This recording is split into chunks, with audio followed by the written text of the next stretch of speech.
Todts, it's a pleasure to have you here. Thank you for finding the time to talk to CleanTechnica. And we are here, of course, at the New Mobility Congress, organized by the Polish Association of Alternative Fuels, talking about the future, of course.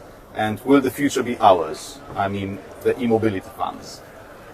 That is the million-dollar question. I think Europe still has a good chance. I think we have a lot of assets in the race. We have one of the most advanced regulatory frameworks. We have been working on e-mobility for more than 10 years. We have the right vision, we have the companies, but we are being overtaken by our competitors in China and the United States. And so now we face a choice. We can either accelerate and double down on electrification, or we can watch our competitors take what is going to be the most important car market in the 21st century. All right. That's an interesting take. So what you're saying is that the US and China are doing it faster and better, or just faster? I think what they're doing is they're changing the rules of the game. We in Europe, we assumed that we were in a free market, and that if you set regulations, car makers will invest, battery makers will invest. And honestly, that was actually what was happening until let's say a year and a half ago. But then the United States came with the Inflation Reduction Act, and they said, we're not going to do the regulation thing, we're going to do that later. We're just going to give you lots and lots and lots of subsidies if you come and produce in the United States. And I think that was a shock to our system, because this is not how we have operated in Europe for the last 50 years. We were always against subsidies. Of course. And so was the US in a way, right? But they changed the game, as you said. I don't know. I think they were always open to subsidies. The question is now, how do we respond to that? I think as a European Union, there has been an attempt to replicate the IRA. I think the honest answer, honestly, we failed to do that because there is no support for a big European fund to match the IRA. We've done a number of things. I think what's really interesting is that the Commission has launched a trade investigation against China, because that signals that the European Commission is willing to use the trade powers that it has. And if you want to do industrial policy, you can do trade, you can do subsidies, you can do local content, made in France, made in America, and it looks like we're going to be more, willing to use the trade instrument, and that can send a powerful signal to companies.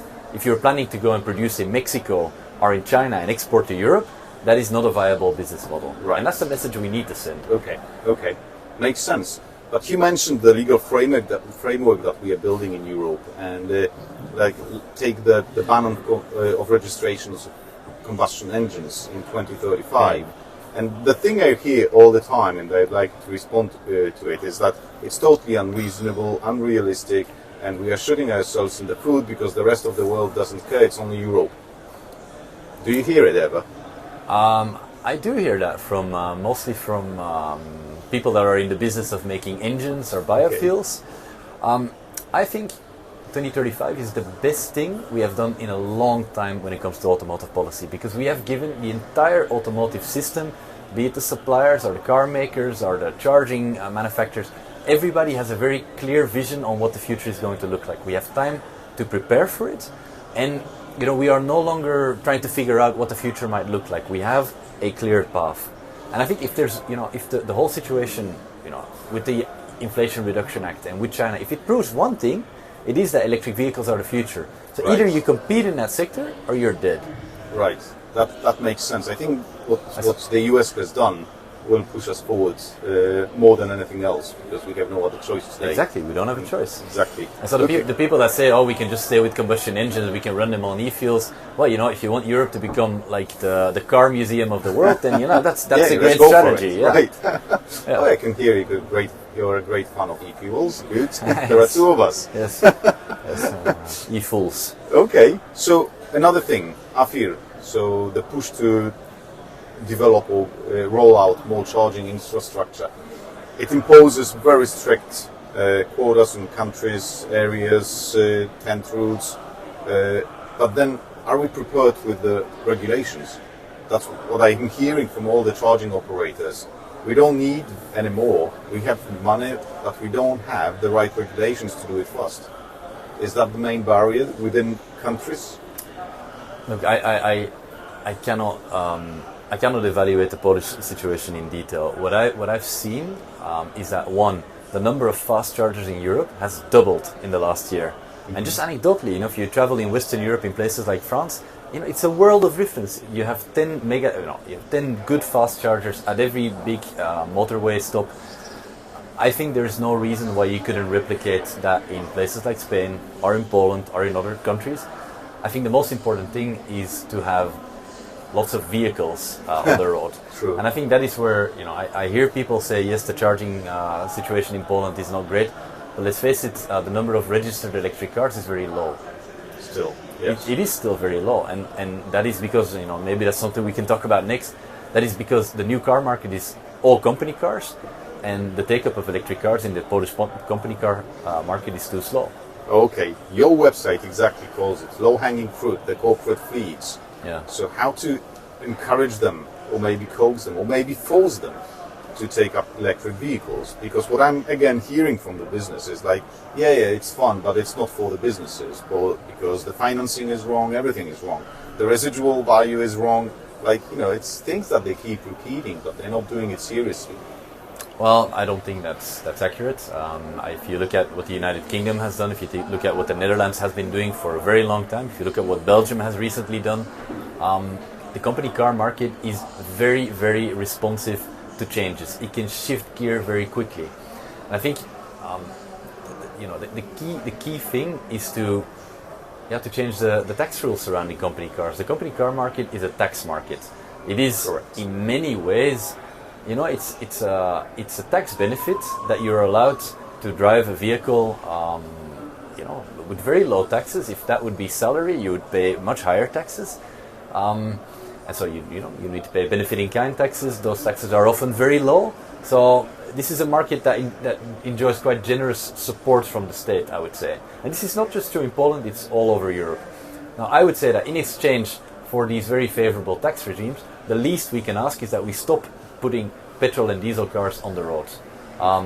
If you make some changes to depreciation, benefit-in-kind, VAT reduction or deduction, the company car market will move very quickly. In my country, Belgium, the electric company car market doubled in size, 1 year to the next.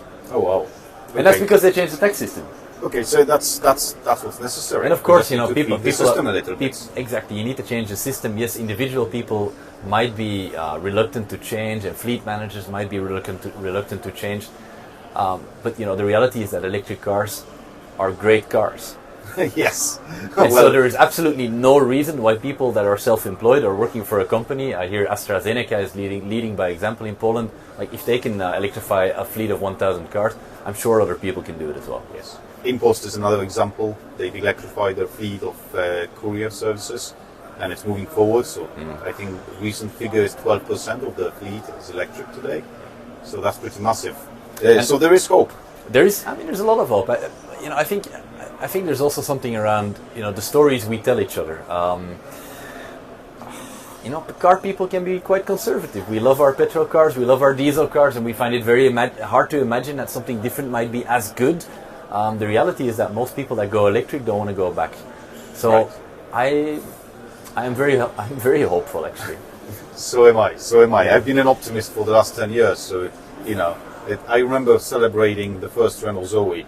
2016 it was, and it had range of 300 kilometers, and for us it was like, that's it.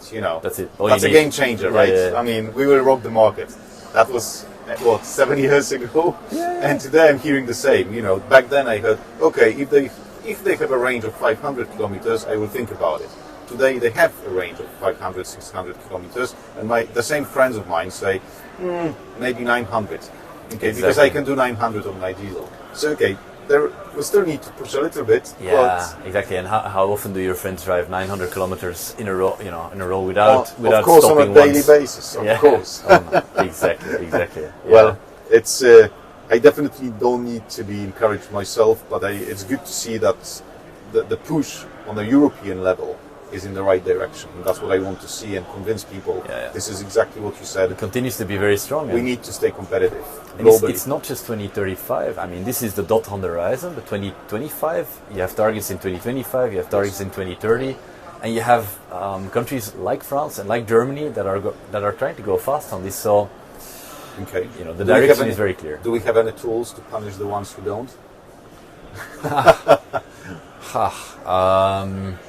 What is interesting about the CO2 regulation is that, you know, it is very, very effective because it is a regulation that applies to the car makers.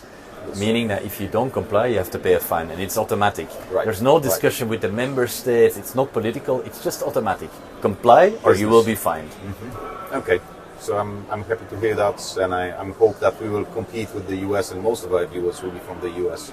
So they need to know that we are looking at them, and you know, let's feel our breath on their back. For the US viewers, let me be clear that I'm very happy with the Inflation Reduction Act. So am I. I'm just a little worried about CleanTechnica has been writing about it extensively, and how much good it did to the US and to the clean tech world. Okay, we just need to, you know, follow them quickly so that we don't stay behind. Exactly, and protect ourselves a little bit. Thank you, William. Thank you so much. Thank you so much for finding the time and talking to us. And enjoy the rest of the Congress. Super. Thank you so much.